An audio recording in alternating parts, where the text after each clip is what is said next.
Hello candidates, कैसे हैं आप सब। तो इस वीडियो में हम 2 मिनट में डिस्कस करेंगे कि अगर आपके पास कोई भी को करिकुलर सर्टिफिकेट या एक्स्ट्रा करिकुलर सर्टिफिकेट नहीं है स्लैट के सीवी के साथ अटैच करने के लिए, तो फिर क्या करें। तो जो स्लैट के सीवी का फॉर्मेट है वो सिम्बायोसिस वालों ने वहीं से दिया है, और इसका जो पॉइंट 3, पॉइंट 4 और पॉइंट 5 है, इसमें आपको अपने पर्सनल अचीवमेंट्स डिस्कस करने हैं। तो जो एकेडमिक अचीवमेंट्स है, इसमें आपको अपनी स्टडीज़ के रिलेटेड आपके अचीवमेंट्स लिखना है। तो अगर आप किसी, क्योंकि सीबीएसई में तो क्लास 8 में बोर्ड एग्जाम्स नहीं होते हैं, अगर आप किसी ऐसे बोर्ड से हैं जो क्लास 8 में भी बोर्ड एग्जाम्स कंडक्ट करता है और आपको उसमें पोजीशन कोई आई या आपको कोई डिस्टिंक्शन आया, मतलब 75% मार्क्स के अबाउ डिस्टिंक्शन होता है और आपको डिस्टिंक्शन आया, तो आप वो भी मेंशन कर सकते हैं। और आपका स्कूल रैंक क्या था वो भी आप साथ में मेंशन कीजिए।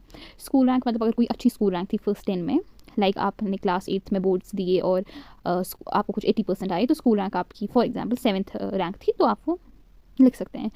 ठीक है। और फिर क्लास 10th में तो हर बोर्ड ही बोर्ड एग्जाम्स कंडक्ट करता है, बीट सीबीएसई और स्टेट बोर्ड। तो आप वो लिखिए कि उसमें अगर आपको कोई पोजीशन डिस्टिंक्शन आया और आपकी स्कूल रैंक क्या थी, if it was a good school rank like till from first to 10th rank. फिर अगर क्लास 11th में भी आपके बोर्ड एग्जाम्स हुए हैं, जैसे कि कुछ बोर्ड्स कंडक्ट करते हैं, और उसमें आपकी कोई पोजीशन या डिस्टिंक्शन आई, वो आप मेंशन कीजिए और स्कूल रैंक अपनी मेंशन कीजिए उसके साथ। और फिर आते हैं, आपने अगर किसी कॉम्पिटिटिव एग्ज़ाम की लिखा है, it could be in competitive exam class 11th कहीं पे, आप वो भी मेंशन कर सकते हैं। और अगर आपकी क्लास में कोई अच्छी रैंक है, एआईआर कोई अच्छा एआईआर है, और या स्टेट रैंक कोई अच्छी स्टेट रैंक है, आप वो मेंशन कर सकते हैं। ठीक है। अब हम आते हैं अपनी को करिकुलर और एक्स्ट्रा करिकुलर एक्टिविटीज़ पे। अगर आपके पास कोई भी सर्टिफिकेट नहीं है, तो सबसे पहले तो माई गवर्नमेंट क्विज़ होते हैं, वो आपको ई सर्टिफिकेट्स देते हैं। आप जा सकते हो गूगल पे और वहाँ पे टाइप कर सकते हो माई गवर्नमेंट क्विज़, ये वाली वेबसाइट है, और आपको वहाँ पे अपना अकाउंट बनाना होगा अपने नंबर और ईमेल से, और वहाँ पे फिर बहुत सारे क्विज़ेज आएंगे। तो आप कोई भी क्विज़ खेलना जिसको नीचे ई सर्टिफिकेट लिखा होगा। तो एज सुन एज आप अपना क्विज़ लिखेंगे, ख़त्म करेंगे, इसमें एमसीक्यू टाइप क्वेश्चंस होते हैं, तो आपको आपकी ई सर्टिफिकेट मिलेगी, आपको डाउनलोड करके अपलोड कर सकते हैं। आपको उसी वक्त ई सर्टिफिकेट मिलेगी, आपको डाउनलोड करना, लेकिन आपको देखना है पहले नीचे देखना कि ई सर्टिफिकेट लिखा है कि नहीं। ओके, तो हो गया वो। आप 2-3 माई गवर्नमेंट क्विज़ेज दे सकते हैं और उनकी ई सर्टिफिकेट्स आप अटैच कर सकते हैं।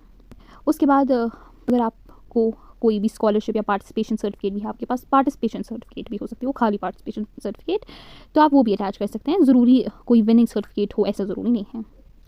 और फिर अगर आपने कभी कुछ थीसिस लिखा है किसी टॉपिक पे, तो आप वो भी लिख सकते हैं कि मैंने इस टॉपिक पे थीसिस लिखा था ऐसे।